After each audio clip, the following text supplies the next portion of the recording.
This is the National Weather Service office in Fort Worth. The preceding signal was a test of the public warning system for weather radio station KEC55. During potentially dangerous weather situations, specially built receivers can be automatically activated by the signal to warn of the impending hazard.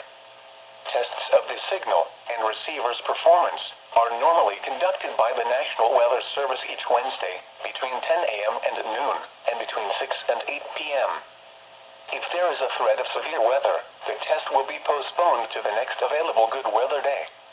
Reception of this broadcast, and especially the warning alarm tone, will vary at any given location.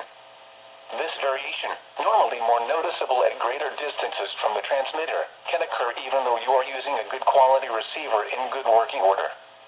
The warning alarm tone will be activated for hazardous watches and warnings for the following counties: Bosque, Collin, Dallas, Denton, Ellis, Urath, Hill, Hood, Johnson, Parker, Somerville, Tarrant, and Wise. This concludes the test of weather radio station KEC55.